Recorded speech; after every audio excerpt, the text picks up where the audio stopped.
São apenas 4 passos que você precisa seguir para analisar um fundo imobiliário, se destacar da média do mercado e vai conseguir ter uma rentabilidade também, consequentemente, acima da média. Vem comigo que eu vou te explicar. Fala galera, meu nome é Henrique Sturch, eu sou certificado como especialista em investimentos pela Ambima e o primeiro passo que você tem que analisar é o tipo de fundo e a diversificação dele. Nós temos vários tipos de fundos imobiliários, né? Principalmente 2 tipos principais que são fundos de tijolo e fundos de papel. Basicamente, dando um passo atrás, né? O que é um fundo imobiliário? É um tanto de dinheiro junto de investidores, todo mundo juntou esse dinheiro, entregou na mão de um gestor e falou, vai lá, investe no mercado imobiliário e me paga aluguel ao longo do tempo, ou então me paga rendimentos ao longo do tempo. E aí o gestor vai procurar as melhores oportunidades no mercado imobiliário, que pode ser tanto comprando imóveis, alugando esses imóveis para alguma empresa e recebendo os aluguéis e repassando o aluguel, descontando as taxas para os investidores, ou então eles podem comprar também títulos atrelados ao mercado imobiliário. Então, por exemplo, LCIs, CRIs, enfim, tem vários títulos que os gestores podem comprar. Quando eles compram imóveis físicos, a gente fala que é um fundo de tijolo, porque está investindo literalmente ali em tijolo, tá comprando um prédio. Quando ele investe em papéis, em títulos, é um fundo de papel,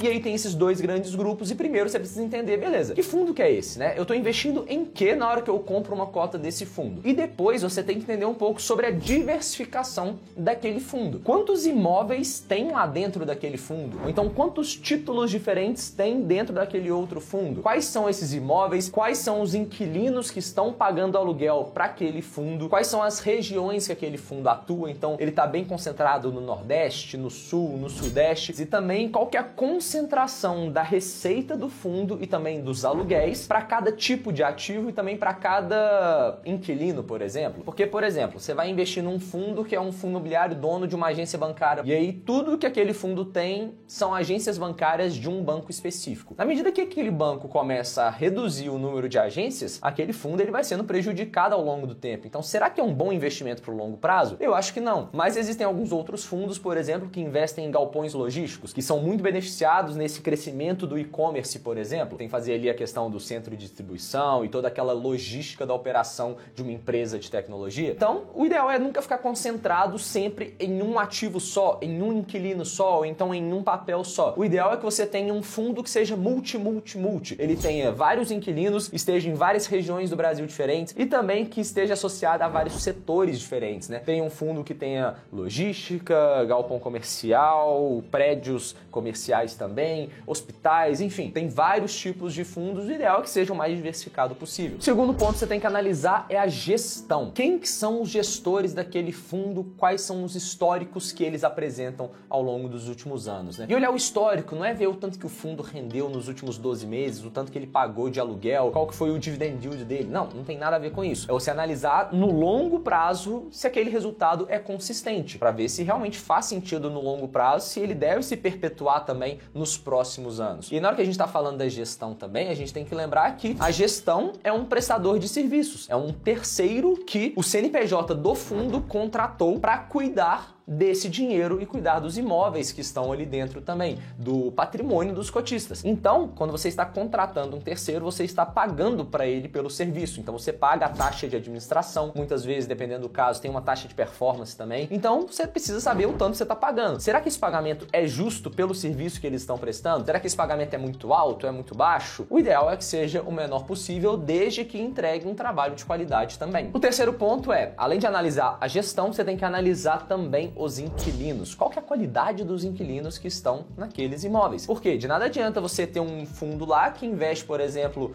num shopping e aquele shopping só tem loja ruim, que não traz fluxo de pessoas e, consequentemente, aqueles inquilinos não vão conseguir pagar o aluguel e você vai ficar ali algum tempo sem a sua renda, vai ter uma vacância alta, enfim. Não, você tem que investir em fundos que tenham bons inquilinos, que os inquilinos consigam pagar o aluguel e que seja um produto ali ganha-ganha. O inquilino tem que se beneficiar daquele imóvel que ele tá, mas também o fundo e os cotistas também precisam se beneficiar. Então você precisa analisar qual que é a capacidade de pagamento daquela empresa, porque você compra lá um galpão logístico e coloca uma empresa de e-commerce, uma empresa de varejo para fazer o seu centro de distribuição, mas na hora que você vai analisar a empresa em si, ela tá lá dando prejuízo, ela tá com fluxo de caixa negativo, ela não consegue honrar os seus pagamentos, vai chegar uma hora que ela vai parar de pagar aquele aluguel e você, que é um cotista, vai ficar sem o seu pagamento mensal. Então precisa analisar também a qualidade qualidade dos inquilinos que você tem ali naqueles fundos e também a qualidade dos papéis que aquele fundo compra, se for um fundo de papel. Os papéis, eles são papéis de qualidade? Os emissores têm qualidade, têm capacidade de honrar aquele pagamento? Ou você está emprestando o seu dinheiro para algum emissor que está mal das pernas? Você precisa entender isso também. E bom, depois de fazer toda essa análise qualitativa, que tudo isso que a gente falou é uma análise qualitativa da qualidade do fundo, a gente também precisa fazer uma análise quantitativa, que é o quarto ponto que a gente vai falar aqui. Analisar os indicadores financeiros daquele fundo que a gente quer investir. Então existem vários indicadores, vou dar um overview aqui nos principais. Primeiro, você tem que analisar o dividend yield dele. Basicamente é uma relação entre os dividendos pagos por cota, que é basicamente o tanto de aluguel que aquele fundo te distribui durante 12 meses, durante os últimos 12 meses, em relação ao preço da cota. Então você pega dividendos sobre o preço da cota e você vê quantos por cento de retorno você está tendo